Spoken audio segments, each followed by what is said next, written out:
आज का प्रेरक प्रसंग है त्याग। बहुत पुरानी बात है। किसी नगर में अनाम नाम का एक युवक रहता था। बेचारे के माँ बाप स्वर्ग सिधार चुके थे। गरीब होने के कारण उसके पास अपने खेत भी नहीं थे।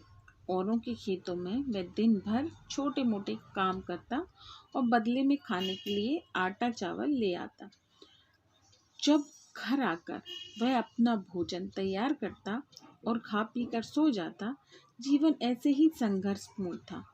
ऊपर से एक और मुसीबत उसके पीछे पड़ गई। एक दिन उसने अपने लिए 4 रोटियां बनाई, हाथ मुंह धोकर वापस आया, तब तक 3 ही बची। दूसरे दिन भी यही हुआ।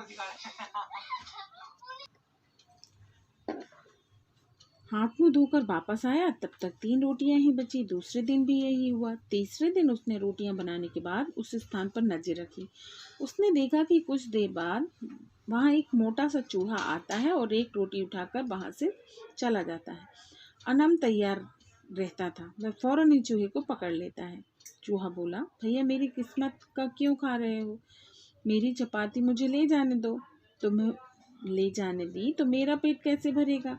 मैं पहले से ही अपने जीवन से परेशान हूँ। ऊपर से अब पेट भर खाना भी ना मिले तो मैं क्या करूँगा? ना जाने मेरे जीवन में खुशहाली कब आएगी। अनाम बोला। इस पर चूहे ने कहा, तुम्हारे सारे सवालों का जवाब तुम्हें मतंग ऋषि दे सकते हैं। अनाम ने पूछा, कौन है वह? चूहे ने उत्तर दिया, वह एक पहुंचे हुए संत हैं। उत्तर दिशा में कई पर्वतों और नदियों को पार करके ही उनके आश्रम तक पहुंचा जा सकता है। तुम उन्हीं के पास जाओ, वही तुम्हारा उद्धार करेंगे। अनाम चूहे की बात मान गया और अगली सुबह ही खाने पीने की गठरी बांध आश्रम की ओर चल पड़ा। काफी दूर चलने के बाद उसे एक हवेली दिखाई दी। अनाम वहां गया और रात भर के लिए शरण मांगी। हवेली के मालिक ने पूछा, बेटा कहाँ जा रहे हो? अनाम ने कहा, मतंग ऋषि के आश्रम जा रहा हूँ। मालकिन, बहुत अच्छा। उनसे मेरे एक प्रश्न का उत्तर मांग लाना कि मेरी बेटी 20 साल की हो गई है। वह देखने में अत्यंत सुंदर है। उसके अंदर हर प्रकार का गुण विद्यमान है। बेचारी ने अभी तक एक शब्द नहीं बोला। पूछना वह कब बोलना शुरू करेगी? और ऐसा कहते कहते मालकिन रो पड़ी। अनाम जी, आप परेशान ना हो, मैं आपका उत्तर जरूर लेकर आऊंगा। अनाम अगले दिन चल पड़ा। रास्ता बहुत ज़्यादा लंबा था। रास्ते में उसे बड़े बड़े बर्फीले पहाड़ मिले। उसे समझ नहीं आ रहा था कि कैसे पार करूं। समय बीत रहा था, तभी उसे एक तांत्रिक दिखाई दिया जो वहां बैठकर तपस्या कर रहा था। अनाम तांत्रिक के पास गया और उनसे बोला कि मुझे मतंग ऋषि के दर्शन को जाना है। कैसे जाऊं? रास्ता तो बहुत ही परेशानी वाला लग रहा है।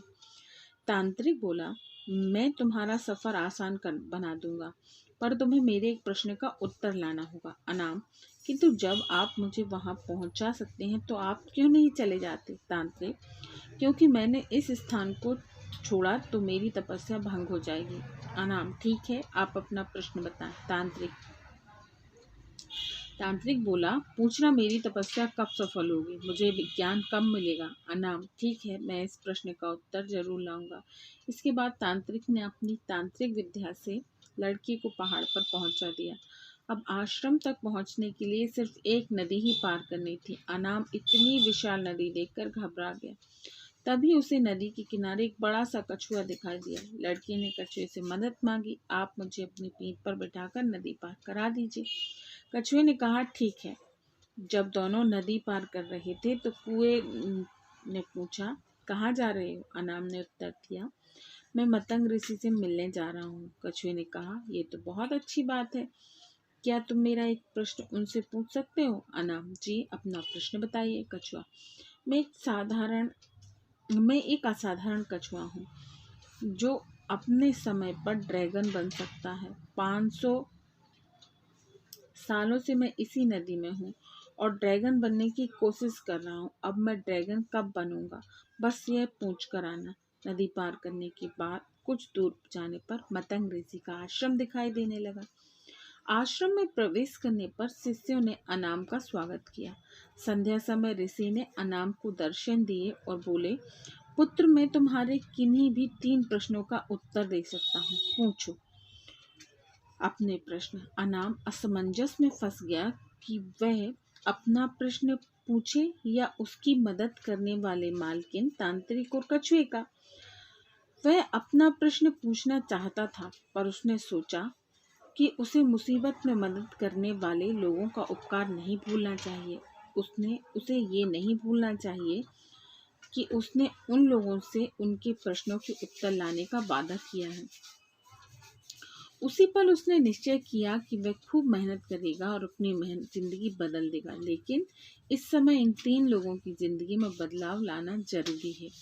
यही सोचते सोचते उसने ऋषि से पूछा, हवेली की मालकिन की बेटी कब बोलेगी? ऋषि जैसे ही उसका विवाह होगा वह बोलना शुरू कर देगी। अनाम, तांत्रिक को मोक्ष कब प्राप्त होगा?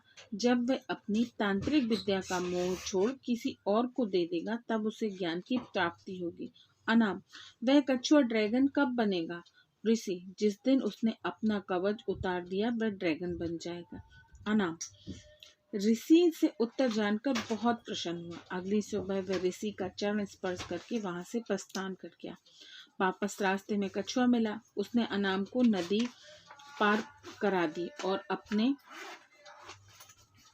प्रश्न के बारे में पूछा। तब अनाम ने कछुए से कहा, भैया अगर तुम अपना कवच उतार दो तो तुम ड्रैगन बन जाओगे। कछुए ने जैसे ही कवच उतारा उसमें से ढेरों मोती झड़ने लगे।